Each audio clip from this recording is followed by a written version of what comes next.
Hello, everybody. Welcome back to the channel. I'm here with Glen Kellaway from the basement, and we're going to start a new series that we've discussed alphabetically, top 10 songs. A couple provisions. You cannot repeat an artist on your list, and the letters A, and if it begins with A or the, we're going to skip over that and go to the next important word. Like, for example, The River by Bruce Springsteen will be an R. Song, The Wait by the band will be a W, and so on. A Day in the Life by the Beatles will be a D. We want to get that out of the way so it's consistent. And just want to offer everybody the opportunity that put their own list in the comments below. We'll lead off with that so you can, play the game with us. We'd love to have the company. Anybody that has their own channel and wants to do a thread of it, happy to have you along for the ride, and we'll watch your channel and take pot shots at you, whatever the case may be. But anyway, Glenn, great to be back after a lengthy absence on doing this project together. It's fantastic. So it's great, man. I love you to death, buddy, and I'm glad we're doing this. This is great.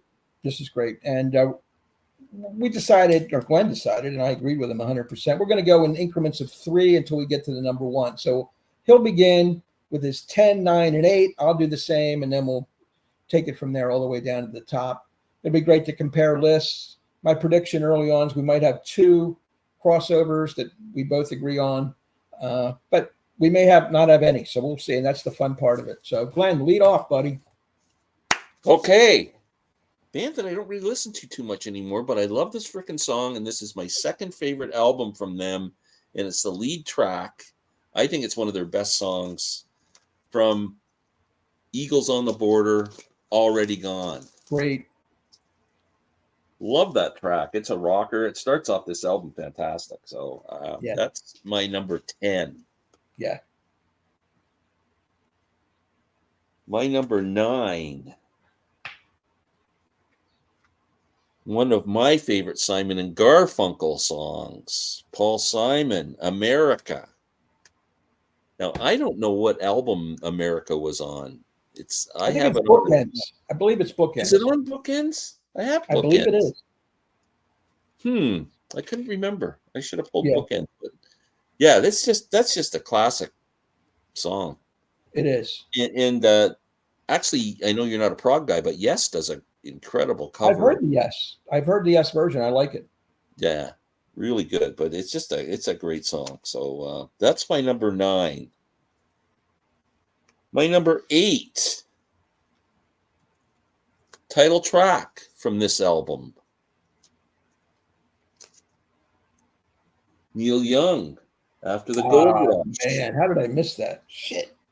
I told you, this is what's going to happen. We're going to name songs and go, how the hell did that not make the list? I can't believe I missed it. There's 2. This is almost an overwhelming challenge to do. Yeah. But anyway, Neil, just a brilliant song, After the Gold Rush. So that's my first 3. Wow, I love them. That After the Gold Rush took me by surprise because it should be on my list, but it didn't make it. An oversight. All right, let's see what I have here. Number 10, I went with a fun song for me, and that's 8 Man by the Kinks. I love Ray Davies' songwriting. Oh. I think he's a great lyricist. He's got that satirical style. He gets his point across. He's tired of the pollution and the traffic and the nuclear. I don't want to die in a nuclear war, he mentions, and just want to sail away to a distant shore and live like an 8 man. I always love the song. So that's my number 10. My number 9, late 60s vibe, Abraham, Martin, and John by Dion. Oh. I love the song again. It's an homage to Lincoln and MLK and JFK. And later in the verse, they mentioned Bobby Kennedy, who died the same year that this was recorded in 1968. Just gives me chills every time I hear it, especially at the time. It was, you had MLK and RFK get killed that year, and here comes this song that pays tribute to them. It hit number 4 on the U.S. Billboard charts. It was a big hit. And number 8, Janis Ian at 17. I'm a singer-songwriter guy. I love this song. It's about those ugly duckling girls or outcasts in high school. They're they're not the prom queen or the beauty queen or anything like that. They sort of get shunned by the popular kids. And 1975 it came out. It was a Grammy winner. It's got a little jazzy feel to it. At 17 by Janice Ian. So that's my number 8. I got to tell you, Rich, I relate to that song because I don't think I could find a girl to come within 10 feet of me when I was singing. Yep. I relate. And the other one I want to mention is the Kinks. I was looking for a Kinks song, and the one that came to my mind was Autumn Almanac. And I forgot all about 8 Man because I might have considered that one too. Yeah. That's a great pick. Because Autumn Almanac's not really one of my favorite Kinks songs, but it was the only 8 one I thought, and I wanted to add something. But. Yeah. Okay, so now we're at number 7. Yes. One of the best cover tracks of all time. I think he pretty much owns the song, but by my favorite artist of all time, written by Bob Dylan, is All Along the Watchtower from Electric Ladyland. Yeah. Jimmy just took hold of that song, and I mean, that's his song. It is his song. Yeah. Yeah. And I think even Bob probably would say that. Yeah. Number 6, another killer opening track on an album that's kind of it's on the fence whether people think this is a great album or not. I like it, but Led Zeppelin's Presence, Achilles' Last Stand. Yeah, absolutely. Yep. I freaking love that track. It's one of my favorite Zeppelin songs. Good one. That was one that came right off the top of my head as soon as you said we were going to do this. And number 5, from one of my favorite albums, from I know Randy Nelson will be really happy and have a big smile on his face when he sees this title track, Astral Weeks. Oh, yeah. Yeah, what a great song. Yep. So that's my number. What a great album, too. Awesome. Yeah, that's a great. I like those picks, all 3 of them. My number 7, I know it's popular and it's mainstream, but that's what I like. Angie by the Rolling Stones. Angie. And I like Mick singing these ballads. He's good at it. You think of him as a rocker and running across the stage, but he does these slow songs really well too. Yeah. Of course, it's from Goathead Soup, 1973. Underrated vocalist, Mick Jagger. He is. He is an underrated vocalist. And there's different interpretations on who the song is about. None of them are really defined a straight answer. I mean, it could be about Bowie's first wife, Angela. Keith Richards at the time had a daughter named Dandelion Angela, or Angie Dickinson, mentioned. And wow. The lyrics, Mick Jagger wrote a little bit of the lyrics, and they refer to the breakup of Marianne Faithfull, and I guess some of the inside information there. Number 6, I have one crossover already with you. All Along the Watchtower, Jimi Hendrix. Oh, okay. Yeah, from Electric Ladyland. You showed it. The Dylan cover. And it is his song. Just an out-of-the-world music experience. That's what I wrote down. It's an original as far as the sound and his guitar, prominence. When you mix Dylan's lyricism with Hendrix's guitar, you get music magic, in my opinion. Yeah. This is the one. Number 5, Paul Simon solo. There Goes Rhymin' Simon. It's the song American Tune. Oh, that's a great track. I love the track. It's timeless. It's a classic. It's still relevant today, the things he's talking about. You see it played a lot in documentaries or 9/11 tribute. They played the song. It's very relevant to politics and going through hard times and that type of thing. I just want to read a couple lyrics. We don't want to waste too much time, but I just love the way he writes. I don't know a soul who's not been battered. I don't have a friend who feels at ease.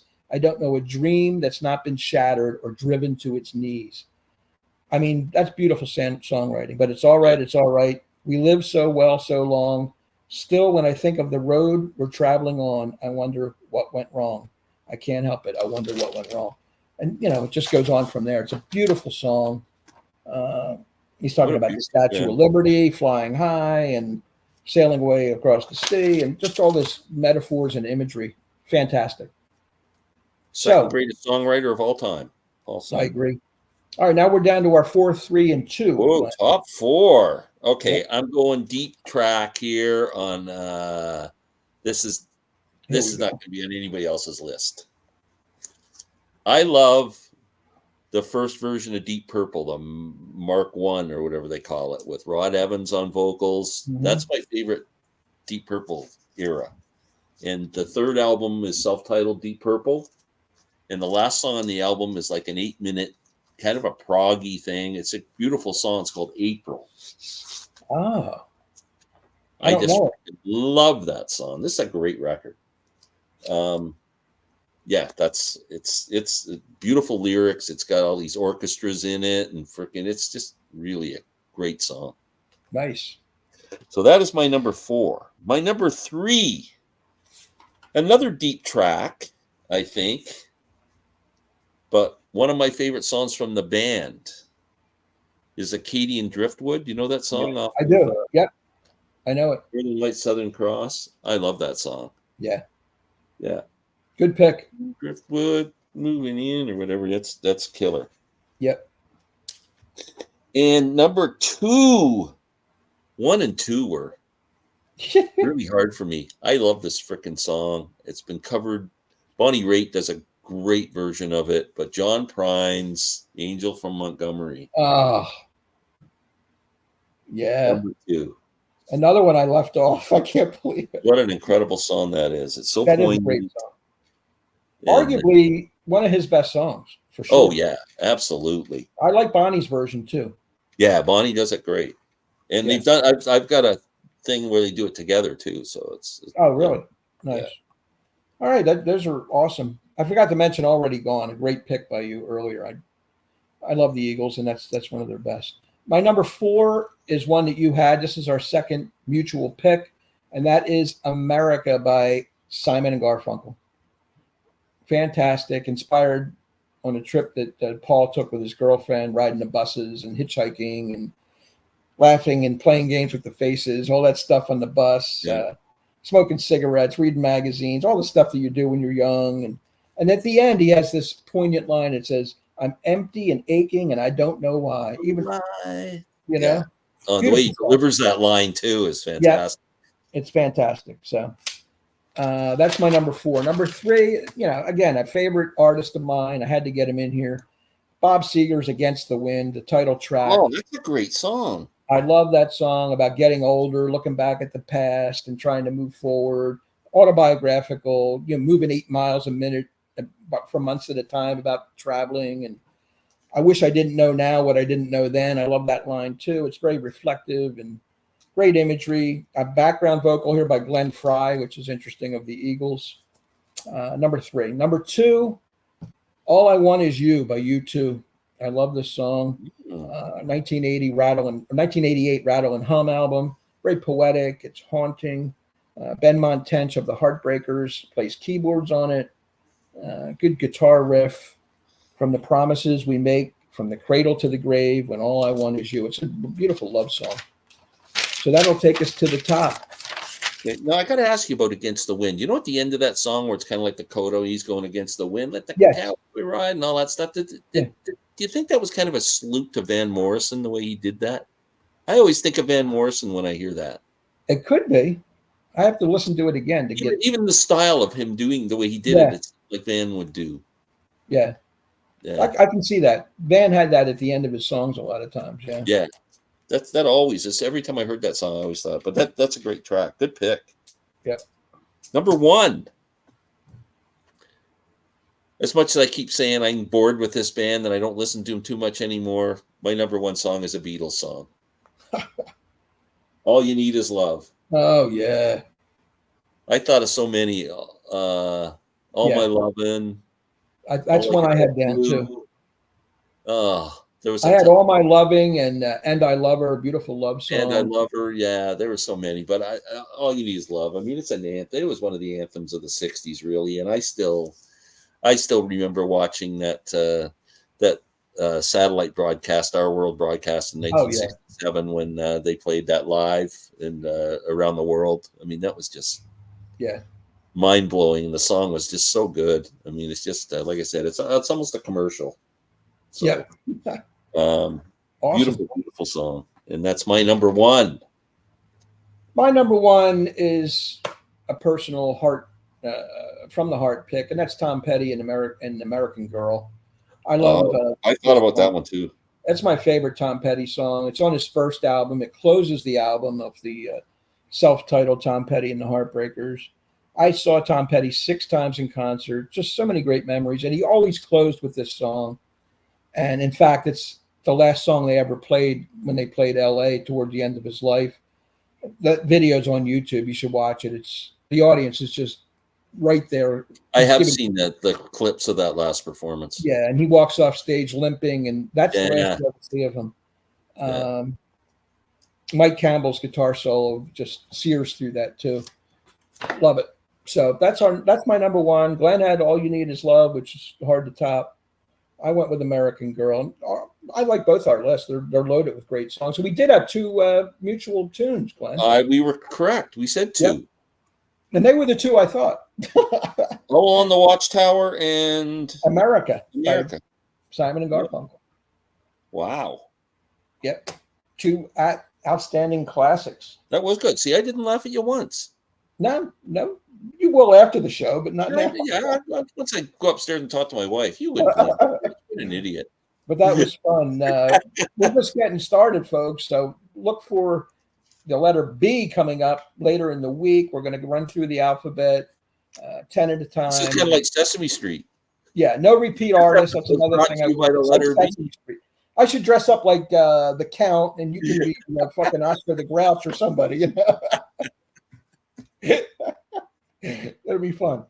But anyway, no repeat artists. That's one thing. Even though I had Paul Simon twice, once solo, once. I caught that. I was going to make a comment that you're kind of pushing the envelope there a little bit. Living on the edge. Please leave some comments in the description below. Give your list. We'd like to see 10A songs from a lot of people out there and see what we missed out on. Because I know Glenn had 2 of them that I completely overlooked. The Neil Young song for one, and there was one other that I really should have. Yeah, I might have considered 8 Man from your list too. Yeah, so there's going to be that's going to happen when you're restricted to 10, and you got 12 or 15 great sons. That's why I keep saying I'm living in fear that I'm going to forget my favorite. Like I don't care. I mean, there's lots of good ones. I go, oh man, that could have made the list. But if one, I just go, that's my top 10 song of all time, and I forgot it. Yeah. Or if there's an artist that maybe has 2 songs from the begin with the same letter, you got to pick only one. I mean, in the case of the Beatles, that's difficult as well. Yeah. Or maybe there's a U2 song that's on the fence. I might save it for a different letter or go with another artist. You got to make decisions. That's part of the fun of it. Anyway, please leave a like, thumbs up if you can. Check out Glenn's channel. It'll be in the description below. Glen Kellaway from the Basement. And we will be back next time with the letter B. Thanks, everybody, for watching. Take care, and we'll see you soon. Bye.